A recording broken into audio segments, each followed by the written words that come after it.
partiam ben mio da qui. Vorrei e non vorrei, mi trema un poco il cor. Mr. Leopold Bloom ate with relish the inner organs of beasts and fowls. He liked thick giblet soup, nutty gizzards, a stuffed roast heart, liver slices fried with crust crumbs, fried hen-cod's roes. Most of all, he liked grilled mutton kidneys, which gave to his palate a fine tang of faintly scented urine. He went out, trembling all over from a sort of wild, hysterical sensation in which there was an element of insufferable rapture. Yet he was gloomy and terribly tired. His face was twisted as after a fit. His fatigue increased rapidly. Any shock, any irritating sensation stimulated and revived his energies at once, but his strength failed as quickly when the stimulus was removed. Zamirtov, left alone, sat for a long time in the same place, plunged in thought. Raskolnikov had unwittingly worked a revolution in his brain on a certain point, and had made up his mind for him conclusively. Ilya Petrovitch is a blockhead. She looked a little doubtful. What he said was excessively polite, but the tone he used held a tinge of light mockery which baffled while it intrigued her. "Jaded spirits usually seek the card-room, sir," she remarked. He was gently fanning her with the cabriolet fan he had taken from her hand, but he paused and said with a quizzical look, "Ah, and so sometimes do enthusiastic ones, do they not?" Sometimes, admitted Horatia. "You have heard all about me." "By no means, ma'am. But when I learn of a lady who never refuses a wager, why, I desire to know more of her." "My noble lord." "What dost thou say, Iago?" "Did Michael Cassio, when you wooed my lady, know of your love?" "He did, from first to last. Why dost thou ask?" "But for a satisfaction of my thought, no further harm." "But why of thy thought, Iago?" "I did not think he had been acquainted with her." "Oh, yes, and went between us very oft." "Indeed." "Indeed?" "Aye, indeed. Discernest thou aught in that? Is he not honest?" "Honest, my lord." "Honest, aye, honest." "My lord, for aught I know." "What dost thou think?" "Think, my lord." "Think, my lord. By heaven, he echoes me, as if there were some monster in his thoughts, too hideous to be shown. Thou dost mean something. I heard thee say even now thou liked not that when Cassio left my wife. What didst not like? And when I told thee he was of my counsel in the whole course of wooing, thou criest, 'Indeed!'" The portress had come upstairs and was gazing in at the half-open door. The doctor dismissed her. But he could not prevent this zealous woman from exclaiming to the dying man before she disappeared, "Would you like a priest?" "I have had one," replied Jean Valjean. And with his finger he seemed to indicate a point above his head, where one would have said that he saw someone. It is probable, in fact, that the bishop was present at this death agony. "Get to your places!" shouted the Queen in a voice of thunder, and people began running about in all directions, tumbling up against each other. However, they got settled down in a minute or two, and the game began. Alice thought she had never seen such a curious croquet ground in her life. It was all ridges and furrows. The balls were live hedgehogs, the mallets live flamingos, and the soldiers had to double themselves up to stand on their hands and feet to make the arches. The chief difficulty Alice found at first was in managing her flamingo. Mr. Ogilvy was unlucky enough to choose for the topic of his conversation the praises of his native country. He began with saying that there was a very rich land round Edinburgh. Goldsmith, who had studied physic there, contradicted this very untruly with a sneering laugh. Disconcerted a little by this, Mr. Ogilvy then took new ground, where I suppose he thought himself perfectly safe, for he observed that Scotland had a great many noble, wild prospects. Johnson. I believe, sir, you have a great many. Norway, too, has noble, wild prospects, and Lapland is remarkable for prodigious noble, wild prospects. But, sir, let me tell you, the noblest prospect which a Scotchman ever sees is the high road that leads him to England. This unexpected and pointed sally produced a roar of applause. After all, however, those who admire the rude grandeur of nature cannot deny it to Caledonia. For a long time I used to go to bed early. Sometimes when I'd put out my candle, my eyes would close so quickly that I had not even time to say, "I'm going to sleep." And half an hour later, the thought that it was time to go to sleep would awaken me. I would try to put away the book, which I imagined was still in my hands, and to blow out the light. I had been thinking all the time while I was asleep of what I had just been reading, but my thoughts had run into a channel of their own, until I myself seemed actually to have become the subject of my book, a church, a quartet, the rivalry between François I and Charles V. This impression would persist for some moments after I was awake. It did not disturb my mind, but it lay like scales upon my eyes, and prevented them from registering the fact that the candle was no longer burning. The walls of Lancelot's castle towered above Arthur's army. There was no way to climb them. The moat was as deep as the walls were high, and there was no way to cross it. No one could get in, but no one inside could get out either. Months of siege passed until one day Lancelot called to Gawain and Arthur from the great stone gate above the moat. "No one has ever taken this castle, my lord, and nor will you." "Come and fight then, coward," shouted Gawain, "so I may kill you as you killed my brothers." "I have no quarrel with either of you," said Lancelot, "and I cannot kill my king and my friend." The deep-veined hands fingered many banknotes, one after the other, laying them down flat again, while Fred leant back in his chair, scorning to look eager. He held himself to be a gentleman at heart, and did not like courting an old fellow for his money. At last Mr. Featherstone eyed him again over his spectacles, and presented him with a little sheaf of notes. Fred could see distinctly that there were but 5, as the less significant edges gaped towards him. But then each might mean £50.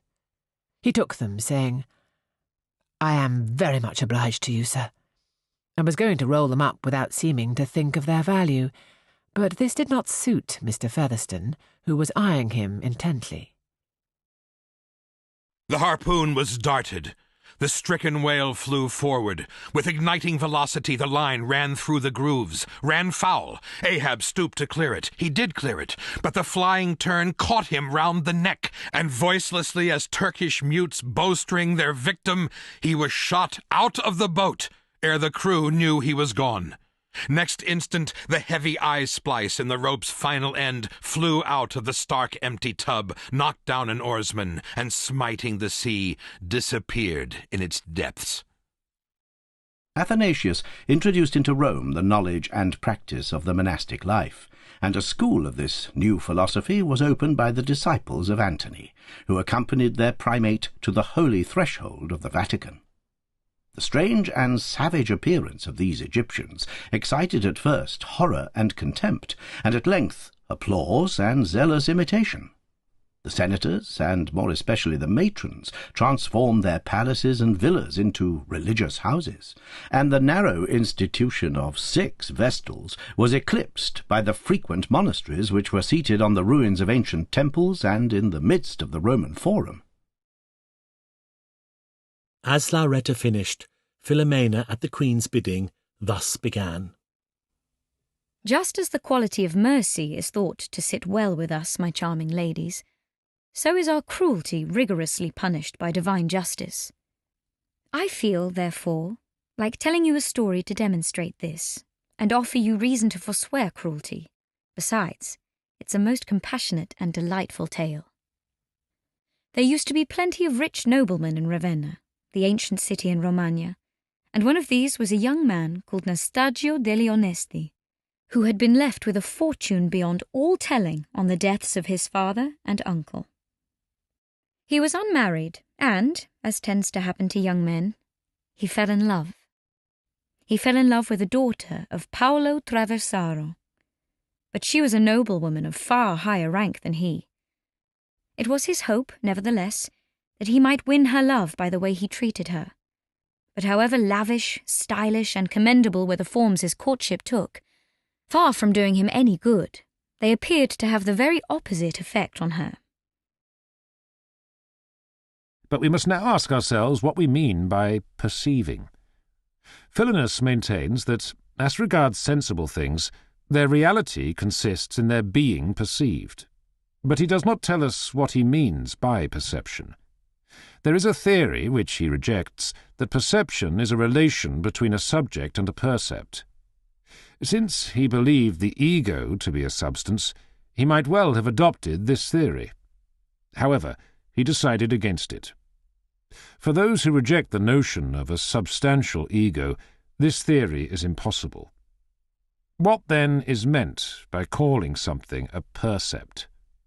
Does it mean anything more than that the something in question occurs? His head turned on me with a snake-like swiftness, accusingly, but he said nothing. I prompted.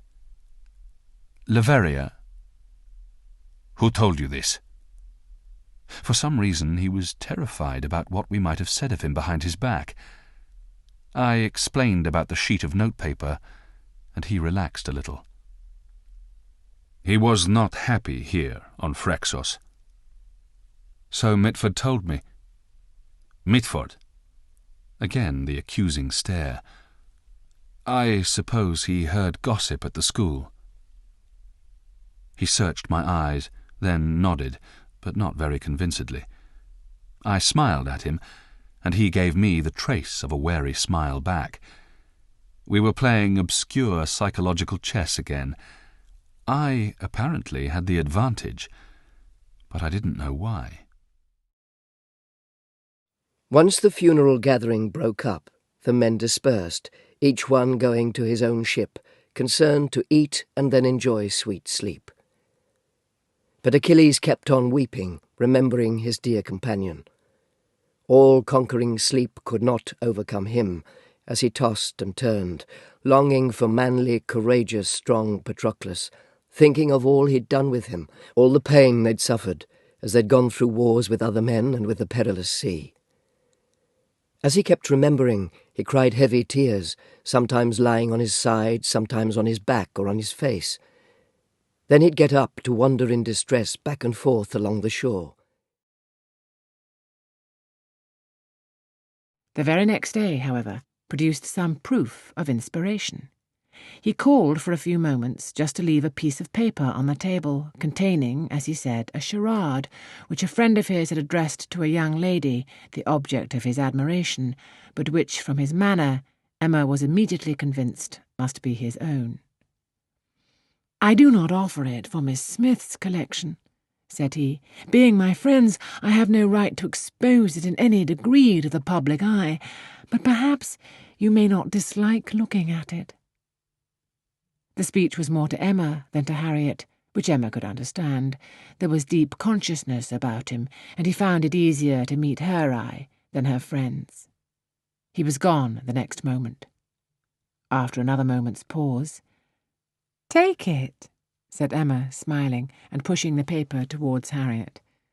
"It is for you. Take your own." They now came in sight of some large watermills that stood in the middle of the river, and the instant Don Quixote saw them he cried out, "Seest thou there, my friend? There stands the castle or fortress, where there is no doubt some knight in durance, or ill-used queen, or infanta, or princess, in whose aid I am brought hither." "What the devil, city, fortress, or castle is your worship talking about, señor?" said Sancho. "Don't you see that those are mills that stand in the river to grind corn?" "Hold thy peace, Sancho," said Don Quixote. "Though they look like mills, they are not so. I have already told thee that enchantments transform things and change their proper shapes. I do not mean to say they really changed them from one form into another, but that it seems as though they did, as experience proved in the transformation of Dulcinea, sole refuge of my hopes." Little Trotty Wagtail by John Clare. Little Trotty Wagtail, he went in the rain, and tittering-tottering sideways he ne'er got straight again. He stooped to get a worm, and looked up to catch a fly, and then he flew away ere his feathers they were dry. Little Trotty Wagtail, he waddled in the mud, and left his little footmarks trample where he would. He waddled in the water pudge, and waggle went his tail, and chirruped up his wings to dry upon the garden rail. Little Trotty Wagtail, you nimble all about, and in the dimpling water pudge you waddle in and out. Your home is nigh at hand, and in the warm pigsty. So, little Master Wagtail, I'll bid you a good-bye. Not knowing what to do next, and waiting for some fortunate idea, I made my way back to the ridge of the roof, and from there spied out a corner near a cupola, which I had not visited. I went towards it and found a flat roof with a large window closed with 2 shutters. At hand was a tubful of plaster, a trowel, and a ladder which I thought long enough for my purpose. This was enough, and tying my rope to the first round, I dragged this troublesome burden after me to the window. My next task was to get the end of the ladder, which was 12 arms' lengths, into the opening, and the difficulties I encountered made me sorry that I had deprived myself of the aid of the monk. I sprang to my feet, my inert hand grasping my pistol, my mind paralyzed by the dreadful shape which had sprung out upon us from the shadows of the fog. A hound it was, an enormous, coal-black hound, but not such a hound as mortal eyes have ever seen. Fire burst from its open mouth. Its eyes glowed with a smouldering glare. Its muzzle and hackles and dewlap were outlined in flickering flame. Never in the delirious dream of a disordered brain could anything more savage, more appalling, more hellish be conceived than that dark form and savage face which broke upon us out of the wall of fog. Letter 45. Miss Clarissa Harlowe to Miss Howe. My heart fluttered with the hope and the fear of seeing my mother, and with the shame and grief of having given her so much uneasiness. But it needed not. She was not permitted to come. But my aunt was so good as to return, yet not without my sister, and, taking my hand, made me sit down by her. She came, she must own, officiously, she said, this once more, though against the opinion of my father, but knowing and dreading the consequence of my opposition, she could not but come. While he was gone, I strolled about the street, searching for some object that would put me visually in line with the past. But nothing clicked. I saw the village hall, a sombre structure of smooth, dark red brick that looked incongruous among the glittering grey flint houses. I ought to have remembered it, for it was the scene of my last public triumph, but I didn't. I saw my envoy coming towards me and went to meet him. His face was clouded, and the resemblance between him and Ted was stronger than ever. "She didn't remember you at first," he said, "and then she remembered you very well. She said she would be very pleased to see you. She also asked me if I would give you luncheon, as she can't." When you rise from sleep with reluctance, remember that it is according to your constitution and according to human nature to perform social acts, but sleeping is common also to irrational animals. But that which is according to each individual's nature is also more peculiarly its own, and more suitable to its nature, and indeed also more agreeable. Constantly, and if it be possible on the occasion of every impression on the soul, apply to it the principles of physic, of ethic, and of dialectic. If you have poison for me, I will drink it. I know you do not love me, for your sisters have, as I do remember, done me wrong. You have some cause. They have not. No cause, no cause. Am I in France? In your own kingdom, sir. Do not abuse me. Be comforted, good madam. The great rage you see is killed in him. Desire him to go in.